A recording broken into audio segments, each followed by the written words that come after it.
Aujourd'hui, nous allons parler de quelque chose d'important qui peut arriver dans n'importe quelle famille et qui m'est arrivé, les secrets et les sentiments cachés. Imaginez ces choses que nous ne disons à personne par peur ou par honte. Dans cette vidéo, je vais raconter comment j'ai été infidèle envers ma fille et impliqué avec mon gendre, et comment cela a profondément affecté notre famille. Voir ma famille triste pour ce que j'avais fait était très difficile. Peut-être que vous aussi avez fait quelque chose qui a blessé quelqu'un que vous aimez, et vous savez à quel point c'est douloureux.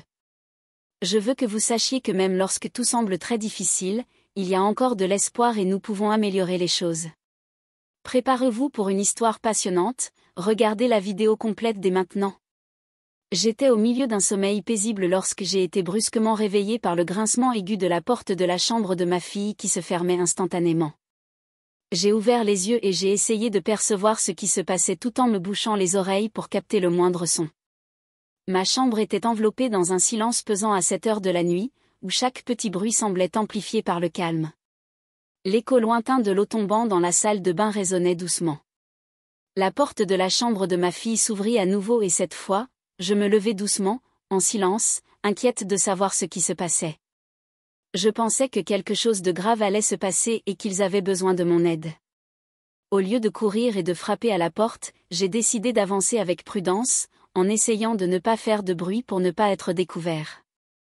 À mesure que je me rapprochais, les voix devenaient plus audibles. J'ai entendu ma fille et mon gendre se disputer. Ils disaient « Je suis désolé, mon amour, mais tu dois comprendre. Tu sais à quel point je suis vulnérable à ça. Tu me connais mieux que quiconque. Tu sais que je ne peux pas résister. » Ma fille a répondu, la voix pleine d'incrédulité et de mécontentement, « Mais comment allons-nous résoudre cela ? Ma mère m'a toujours appris à gérer ses problèmes avec discrétion. Tout ce que je demande, c'est que vous ne fassiez pas autant de bruit pour que ma mère ne nous écoute pas. » Mon gendre a répondu, la frustration évidente dans sa voix, « Et c'est pour ça que tu es ma femme. Nous devons trouver une solution ensemble. » Je restai immobile, ne sachant pas comment réagir. Leur dilemme semblait insurmontable et l'intensité de la dispute montrait à quel point ils étaient tous deux affectés. C'était douloureux d'entendre ma fille essayer de maintenir la paix pendant que mon gendre luttait contre ses propres faiblesses.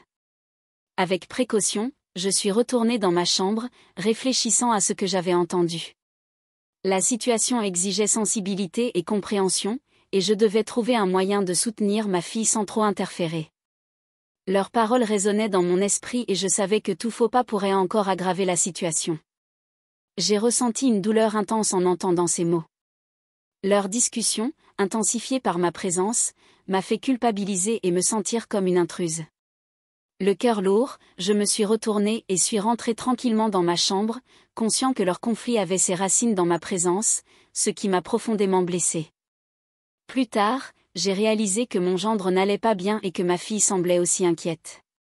Quand j'ai vu mon gendre partir travailler, j'ai profité du moment pour l'approcher. J'avais déjà une idée de ce qui pourrait se passer, mais j'ai préféré ne pas en parler directement. « Est-ce qu'il se passe quelque chose, ma fille ?» ai-je demandé avec un sourire maternel. Ma fille a soupiré, après avoir hésité un instant, a décidé de m'ouvrir son cœur. « Oui, maman, il y a quelque chose que je ne sais pas comment résoudre, » dit-elle avec un mélange d'inquiétude et de timidité dans les yeux. « Eh bien, dis-moi, ma fille, je suis là pour toi comme toujours, » répondis-je. Je peux vous offrir des conseils qui pourraient vous aider ou éclairer votre chemin. Elle accepta et commença à s'exprimer, les mots coulant comme si elle se libérait enfin d'un poids insupportable. Maman, ce qui se passe, c'est que mon mari a une habitude quotidienne et parfois il fait beaucoup de bruit, ce qui m'inquiète pour toi, a-t-elle expliqué. J'ai écouté attentivement, essayant de comprendre la profondeur de la situation. Ma chérie, je sais que chaque relation a ses difficultés, mais il est important de parler ouvertement de ce qui vous dérange tous les deux. Peut-être que je peux vous aider à trouver une solution qui fonctionne pour tout le monde, ai-je suggéré avec amour. Elle m'a regardé avec gratitude et a continué à partager ses inquiétudes, permettant à notre conversation de devenir un pont vers une éventuelle résolution. J'ai essayé de rester calme et de cacher ma surprise intérieure. J'ai ressenti un mélange de curiosité et de compassion pour ma fille. « Et pouvez-vous me le dire, ma fille ?» ai-je demandé doucement, essayant de cacher mon intérêt croissant. Et maman, je suis vraiment désolée de te déranger, il prit une profonde inspiration, aussi calmement que possible.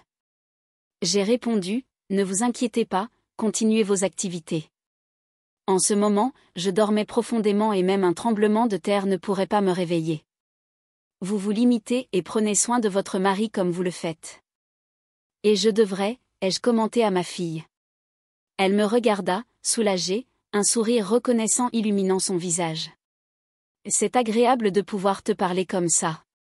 Eh bien, ne parlons plus de ça et vivons en paix et calme, dis-je en essayant de clore la conversation sur un ton de normalité. Cependant, alors que ma fille s'éloignait et que je restais seule, une inquiétude a commencé à s'installer dans mon esprit. Quelque chose dans ces paroles avait éveillé en moi une curiosité insoupçonnée. Je voulais comprendre davantage, comprendre à quel point mon gendre influençait ma fille pour m'empêcher d'écouter. Je secouais la tête, sachant que je laissais mon imagination aller trop loin. Avec effort, j'ai décidé de me concentrer sur mes propres occupations, en essayant de repousser ces pensées, mais au fond, une partie de moi savait que cette affaire ne serait pas oubliée si facilement. La curiosité avait été éveillée et elle était déterminée à la satisfaire, même si ce n'était pas intentionnel. Dans les jours qui ont suivi, j'ai observé attentivement les interactions entre eux, à la recherche d'indices qui pourraient m'aider à mieux comprendre ce qui se passait. Chaque geste, chaque mot semblait chargé d'un sens caché que j'avais du mal à déchiffrer. Alors que j'essayais de maintenir ma routine normale, l'inquiétude persistait. Je savais que j'aurais besoin de beaucoup de prudence pour faire face à cette situation délicate, mais mon désir de protéger ma fille et de m'assurer qu'elle allait bien était plus fort que toute peur. Cette nuit-là, je n'ai pas pu dormir. L'anxiété et la nervosité m'ont envahi alors que j'attendais le moment où tout commencerait. Les heures passaient lentement et le silence dans la maison devenait insupportable. J'ai essayé de dormir, cédant à l'attente interminable, mais les bruits venant de la chambre de ma fille et de mon gendre m'ont empêché de dormir. Sans prévenir, ma curiosité a pris le dessus sur moi. Je me levai tranquillement et me dirigeai vers la porte. J'ai regardé par le trou de la serrure et j'ai vu une silhouette bouger. À ce moment-là, je me suis dit, qu'est-ce qui ne va pas chez toi ? Tu sais que ce n'est pas bien. Avec effort, je suis retournée dans ma chambre, mais le sommeil n'est pas venu. J'ai juste passé le petit matin éveillé, épuisé, les cheveux emmêlés, après une nuit agitée. Au lit, j'ai préparé le petit déjeuner. Pendant que je remuais les œufs, mon gendre est apparu dans la cuisine, vêtu d'un peignoir mal fermé et avec le sourire aux lèvres. « Bonjour, belle-mère », dit-il avec une familiarité qui m'inquiétait. « Bonjour », répondis-je, essayant de rester normal. Il a poursuivi, « Je voulais juste vous remercier d'avoir parlé à ma femme, votre fille. Elle m'a dit que vous lui aviez dit qu'il n'y avait rien de mal chez nous. » J'ai senti la chaleur monter sur mon visage, gêné par ce qu'il savait, mais j'ai essayé de garder mon sang-froid. « Ne t'inquiète pas, dis-je, en essayant de changer de sujet. Une autre chose, continua-t-il d'un ton plus sérieux, belle-mère, je suis heureux que tout soit résolu, mais maintenant je m'inquiète pour toi. Je l'ai regardé, confus. Et pourquoi, ai-je demandé, en essayant de garder ma voix ferme. Eh bien, parce que si tu as parlé pour moi, je pense que je suis prêt à tout pour toi, dit-il d'un ton sérieux. Je suis prêt à t'aider pour tout ce dont tu as besoin. J'ai essayé de ne pas montrer ma surprise et j'ai répondu calmement, j'apprécie votre offre, mais vraiment, vous n'avez pas à vous inquiéter pour moi. Je pense que nous avons tous juste besoin d'un peu de paix et de compréhension en ce moment. Il hocha la tête, mais le poids des mots restait dans l'air, créant une tension palpable. Je grimaçais, ne comprenant pas vraiment ce qu'il voulait dire. De quoi parles-tu, ai-je demandé, ma voix tremblante. Il s'approcha un peu et répondit avec un sourire énigmatique, ça n'a pas besoin d'explication. Vous voyez très bien ce que je veux dire. J'ai ressenti un mélange d'indignation et de peur. Comme toi, et tu oses venir vers moi et laisser entendre que j'accepte cela. Ma voix faiblit et je sentis la chaleur de la colère monter sur mon visage. Et ne te sens pas mal, a-t-il poursuivi, ignorant ma réaction. Je sais que vous aussi êtes humain avec des besoins. Si je peux vous aider de quelque manière que ce soit, je le ferai avec plaisir. Votre fille s'endort toujours tôt. Demain matin, elle partira. Si la porte de votre chambre est ouverte, je le ferai comprendre que tu vas bien, sinon je comprendrai que rien ne se passera. Il s'éloigna calmement, me laissant seul avec mes pensées et un nœud au ventre. Le petit déjeuner a été oublié dans la poêle, tout comme toute trace de normalité dans ma matinée. Sa proposition a résonné dans mon esprit, me laissant partager entre répulsion et désespoir. C'était une situation à laquelle je n'aurais jamais imaginé faire face, et la perspective de la gérer seule me semblait insupportable. Le lendemain, la porte de ma chambre était restée entr'ouverte, laissant entrevoir un soupçon de curiosité et de tension dans l'air. Au cours de la journée, je me sentais de plus en plus piégée, plus attachée à lui. Ses regards furtifs, ses attouchements désinvoltes, tout semblait intensifier l'attirance interdite qui grandissait entre nous.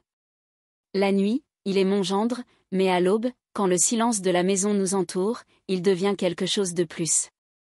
L'obscurité cache nos intentions et les touches murmurées du désir brisent la barrière de l'interdit. Pendant que le monde dort, il s'approche lentement, chaque pas résonnant dans le couloir, faisant battre mon cœur d'anticipation.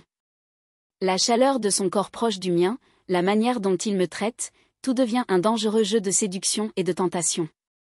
Nous avons tout le pouvoir de décider ce qui est le mieux pour notre santé mentale. Ce qui nous apporte regret et angoisse est parfois facile à éviter en faisant des choses simples, comme laisser une porte ouverte. Mais que se passera-t-il lorsque tout sera révélé ? Avant d'agir, réfléchissez à 2 fois. Pendant la journée, j'essaie de maintenir la façade de la normalité. Le bruit de la bouilloire qui bout, l'odeur du café frais, sont des distractions bienvenues, mais insuffisantes pour chasser les pensées interdites qui me tourmentent. Mais la nuit, la façade s'effondre. L'attirance entre nous devient palpable, presque tangible. Chacun de ces mouvements est une provocation, chaque sourire une promesse non dite. La façon dont il me regarde, comme s'il pouvait voir dans mon âme, me laisse agitée et mélancolique. Il est parfois facile de choisir la voie la plus simple, mais il est crucial de réfléchir aux conséquences de nos actes. Ce qui nous attire peut aussi nous détruire, et ce qui commence comme un contact innocent peut évoluer vers quelque chose d'incontrôlable. Le désir se mêle à la culpabilité et le plaisir à la peur. Chaque rencontre est un jeu dangereux où nous savons tous deux que nous jouons avec le feu. Mais la flamme du désir est irrésistible, et nous nous consumons lentement, nuit après nuit. Vous êtes-vous déjà retrouvé dans une situation où vous avez découvert quelque chose d'inattendu à propos d'un membre de votre famille ? Pensez-vous que je devrais arrêter cette relation et en parler à ma fille ? J'ai peur de perdre ce que j'ai avec mon gendre et mon lien avec ma fille. Aidez-moi à essayer de résoudre ce problème. Faites-moi savoir ce que vous en pensez dans les commentaires. Merci d'avoir regardé et à la prochaine histoire.